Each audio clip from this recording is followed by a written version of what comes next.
Magandang umaga po mga Kalingap. Magandang umaga po kay Kuya Bal, kay Ate Ed ng Kalingap Rob at sa buong team ng Kalingap. Isang mapagpalang umaga po mga Kalingap. At katatapos lang po ng live po ni Kuya Bal, at tayo po ay tinawagan para po sa pag-update kay Nanay Elena. Si Nanay Elena po ay isa po sa napabahayan dito po sa Gumaca, Quezon. Isa pong senior citizen na dati pong nakatira sa trapal. Yan, ang kanya pong tinitirahan ay trapal, ang kanyang bubong ay trapal, ang kanyang dingding ay trapal.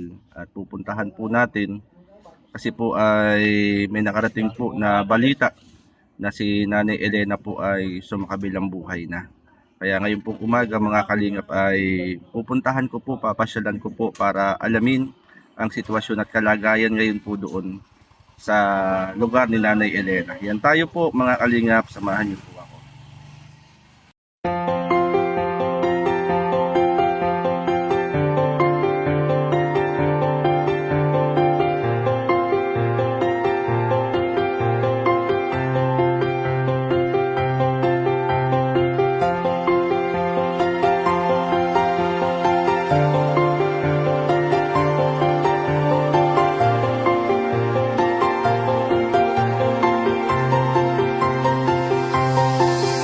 Isang taong may prinsipyo at dedikasyon, likas na pagtulong na kanyang tugon, lingap sa mahihirap na kanyang sinusulong. Isang simpleng tao na inyong maaasahan, Kuya Bal Santos Matubang.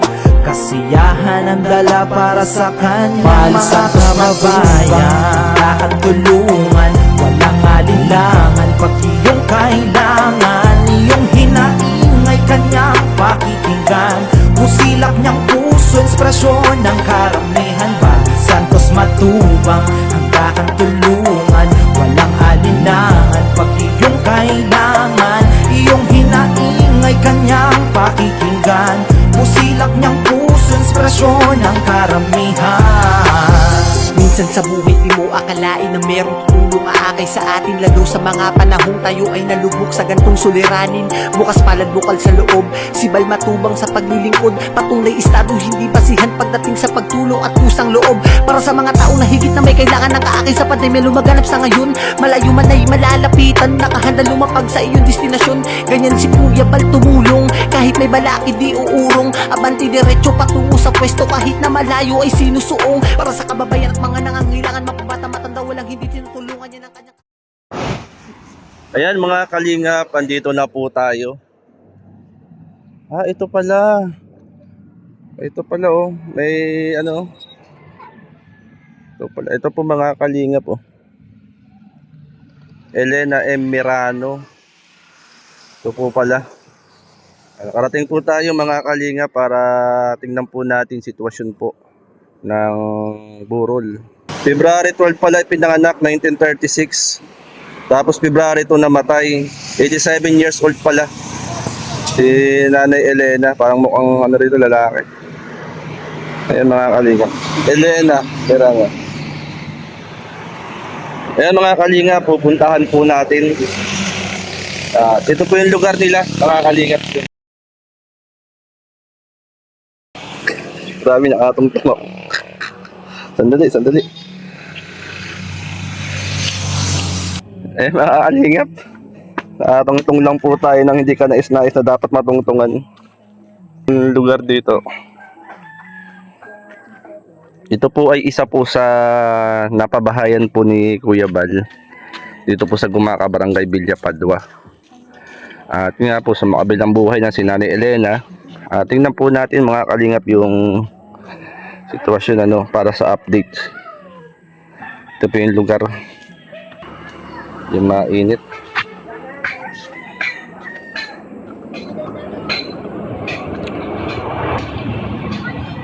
Hala.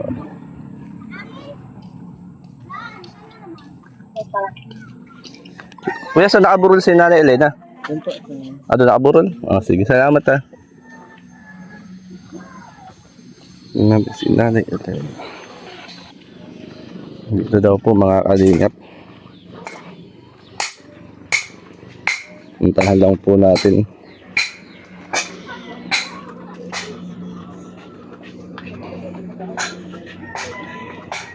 Ay, magandang umaga. Dito. Magandang umaga po. Dito pala. Dito po mga kalingap. Dito pala nakaburol si Nanay Elena. Yan, ito po yung pinagawa ni Kuya Bal ng Team Kalingap na bahay. Yan, ito po mga kalingap si Nanay Elena. Ito po yung isa sa napabahayan po ng Team Kalingap dito po sa Barangay Villapadua. Yung nga lang po isang nakakalungkot ay sa makabilang buhay na po siya. At Nay, magandang tanghali po sa inyo. Magandang tanghali po. Kayo po ano ni Nanay Elena? Anak po. Anak po kayo. Ilan po kayong anak ni Nanay? 4 po. Andito po lahat. 3 lang po kami, yung isa po yung wala. Bali ako po ay pumunta po rito para alamin po yung sitwasyon po ng ano po ni Nanay Elena, para alamin po yung sitwasyon. Kumusta po kayo? Ganito po, talagang walang mapagpunan. Yung February 2 po pala namatay, ano po? February 2, ibig sabihin ay ngayon po February 5, 3 days na po na nilalamay dito si Nanay Elena. At ako po ay pumunta po rito para po alamin po yung yung sitwasyon po ninyo po rito. At kasi po ay nabalitaan nga po namin na wala na si Nanay Elena. Kumusta naman po? Ano po ang ang sitwasyon po nyo dito ngayon? Wala po kaming magastos at talaga pong wala, hirap na hirap kami. Yun nga po ay yung sa ay 25,000. Wala talaga kami makuhaan. 25,000 po yung sa kabaong po. At sa barangay po, ay makuha ko sa barangay kaya? Po, nagbigay ng 1,000. May babayaran naman ngayon sa death certificate ng 600. Mga nagbibigay po, abuloy. Tapos yung mga abo-abonoy, binibili po ng pangkano sa gabi, mga kapita.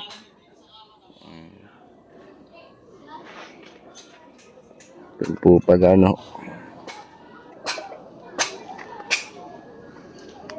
Kailan po libing? Sabi po sa sa 8. 8. Pag wala naman pong nalikom na ganun ay baka hindi pa rin. But ano po ang kailangan po? Yung pong sa kabaong nga, tapos yung paglalagyan. At nabanggit nga po, sino pong tumawag kay Sir Berador? Ito po yung pamangkin ko. Tumawag kay Sir Berador. Sino pamangkin natin? Si ate. Ate, magandang umaga sa iyo. Ikaw pala yung nag-chat kay Sir Berador. Ayun nga, nakarating sa amin yung balita na wala na si Nanay Elena. At yun nga po, nabanggit nga po ni Sir Berador, na nangangailangan nga daw po ng 25,000 para sa gastusin ni Nanay Elena sa kabaong. Sa kabaong lang po yun. At yun po. At dahil nga po dun ay sa ngayon po ay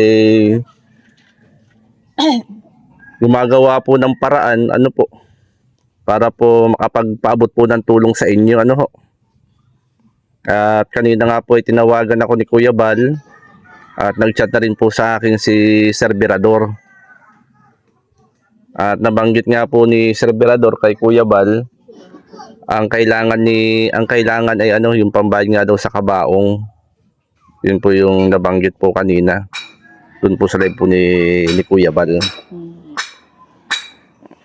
At yun po ate, ano nga pong pangalan po? Melinda po. Ate Melinda, yun po yung na talakay po kanina doon sa live po ni Kuya Bal. Ibig sabihin po na dala pa niyo po sa ospital si nanay. Po, walang sakit. Wala naman po sakit. Talagang matanda na. Ah, talagang. Salamat nga po kami. Hindi, nagkakasakit ay. Kung nagkakasakit, di ka ano. Ibig sabihin po ay ano sa sa edad na. 87 years old ano. Mag-i-88 na yung 12 yan. Ah, ngayon po yan 88. Oo. Ah. Yun ho pala. 4 po kami, puro babae. Wala na mga anak buhay. Sa Isang lalaki naman, wala rin. kung sa barangay po ay kung ano maibibigay Oo po, wala halos din. Binigyan ng isang araw, 1,000. Ibabayad naman ngayon sa pag ng death certificate. 600. Yun po ate po. Kami po ay kumbaga kung ano po yung maitutulong po ng Team Kalingap po. Na hindi naman po kami nangangako ng anong halaga. Ang po namin kung ano po yung amin pong maibibigay. At kagaya nga po ng inyong nabanggit, kabaong pa lamang po 25,000 na po. 25,000 sa kabaong.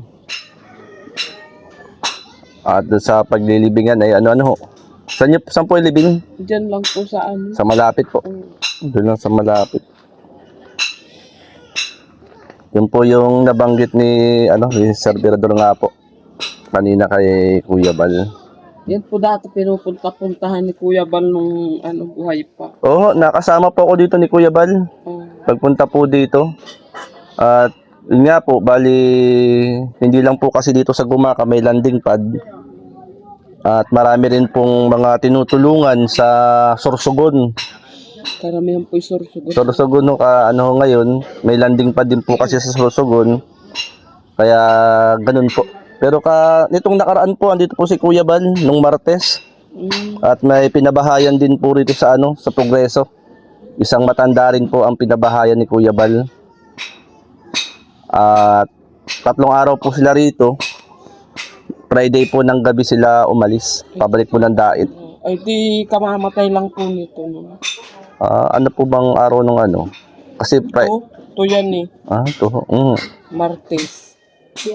Biyernes. Ano ba? Martes na nandito?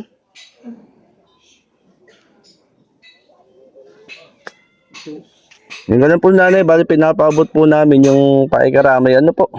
Kaya ako po ay pumunta po rito para alamin din po yung sitwasyon. Po? Si ate pala? Sino? Si Si ate. Si ano ba yun? Ge! Si Anggi. Tawag ka. Angge! Kung mga kalingap. Ito nag-chat din ito manunggang ko. Diyan may atan. Isa kaya siya tumawag. Ito po mga kalingap yung pinabahayan ni Kuya Bal. Ganda pa rin po. Simple lang po siya pero maganda po. Malinis ang paligid. Yan ate Anggi. Anggi nga. Kayo po yung nag-chat kay Opo.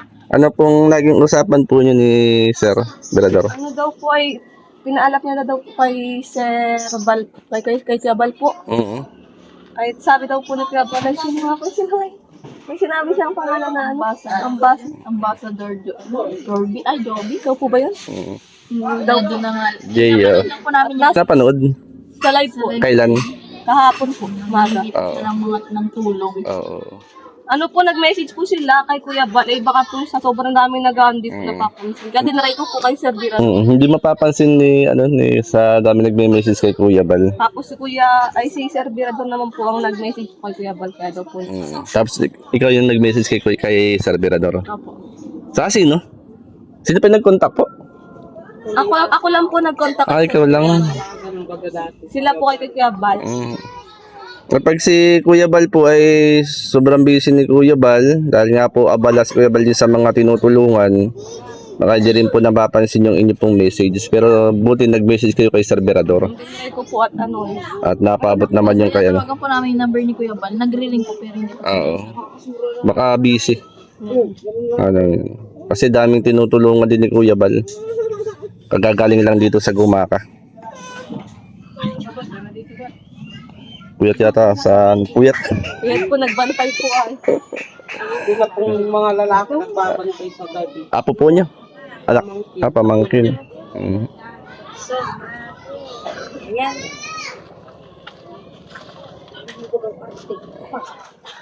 Wala pa. Yung mga kalingap, 88 years old pa lang ngayong February 12 si Nanay Elena. Ayun po Nanay, ano po ang nais niyo pong ipaabot? Ay Kuya Bal. Ano po, ihingi ng tulong para maibayad dito sa kabaong ni Mama. Mm. Talaga pong wala kaming magagawa. Hirap din. Yun, ano po. Mm. Ano pong gusto niyo pong sabihin kay Sir Berador? Ay, salamat po ng marami kay Sir Berador. At parating din po kay Kuya Bal Santos. Mm. Di gano'n na lang po. Ano nga pong pangalan po niyo ulit? Melinda po. Ay, Melinda, bali po ano po, kung ngayon po ay gumagawa po ng paraan at makapagpaabot po ng tulong po sa inyo, ano po? At babalik po ako dito. At ano naman po yung tulong na maipabot po sa inyo, ano po? Mm. At ngayon po ay kinuha na po yung Gcash ko ni Sir Berador. Sa akin po papadala. Ito po ipapabot ko po kay Kuya Bal na ako po ay pumunta po rito sa inyong lugar. Wala ay talagang walang magawa. Kahit nga pang kape-kape, kulang-kulang.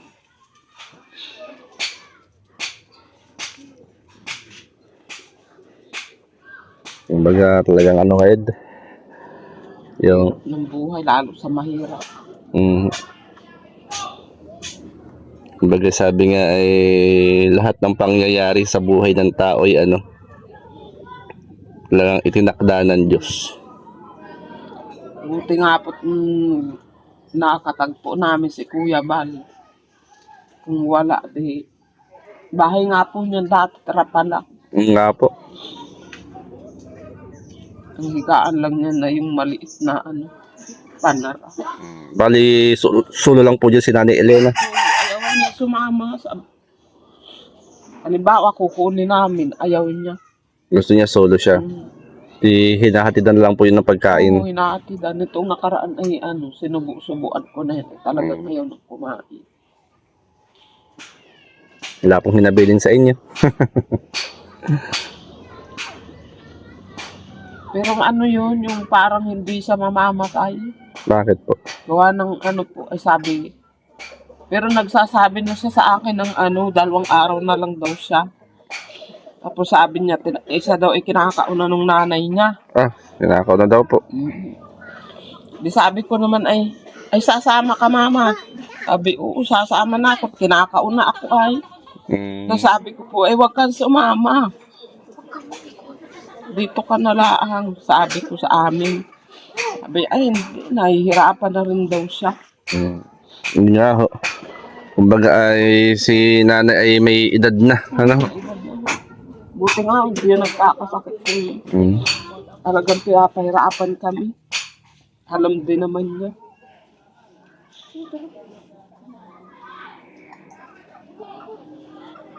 Kaya namang maagawa yung iba namin, wala rin niya. Buti ba andito po kayong mga anak po niya, mga magkakapatid? Oo, 2 lang po kami nandito. Dalawa. Yung isa nasa Cavite. Jadi umuwi ho ngayon. Opo.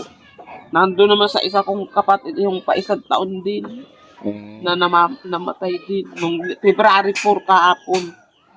1 taon. Dumalaw ho. Hindi nga ako namin pinaalam dyan na yung kapatid ko ay namatay na din. Sabi ko baka kung ano din mangyari dyan.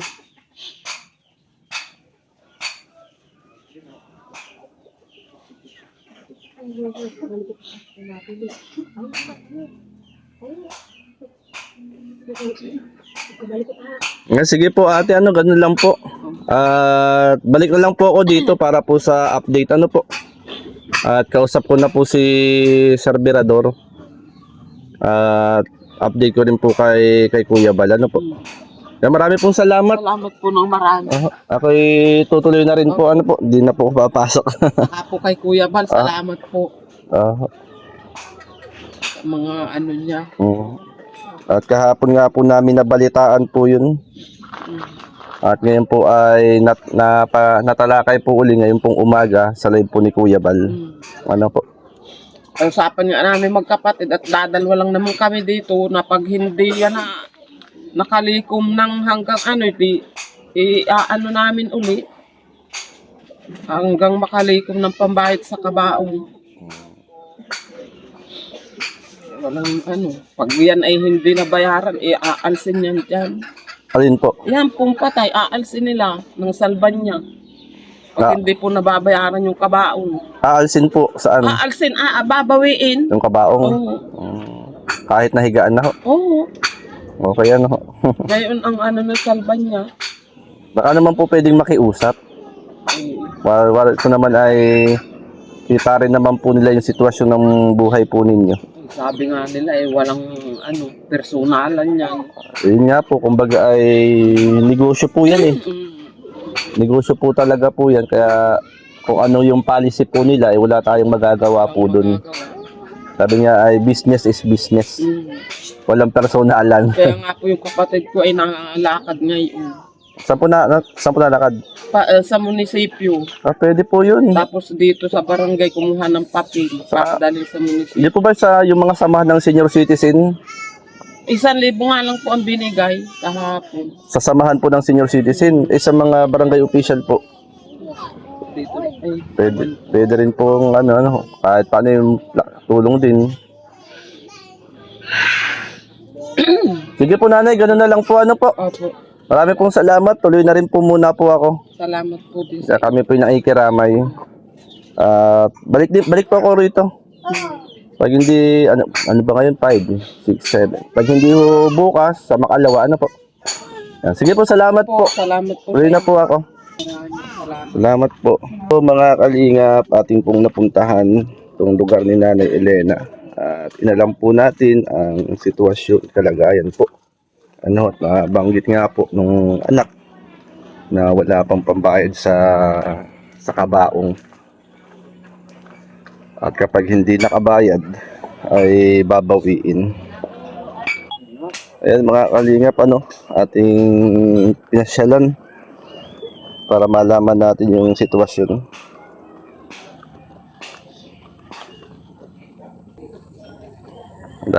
Po. Ito mga kalingap. Yan, siyempre mga kalingap, po. Ganyan ang isa po siya sa napabahayan ng Team Kalingap dito po sa Gumaca, Quezon. Si Nanay Elena. At yan po Kuya Bal, pasyalan na po natin. Update na lang po.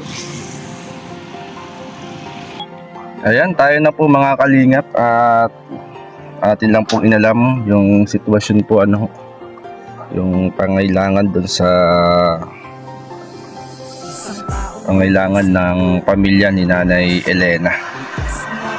Yan, maraming salamat mga kalingap. God bless po sa bawat isa po sa atin. At yan po, salamat. God bless po Team Kalingap. God bless.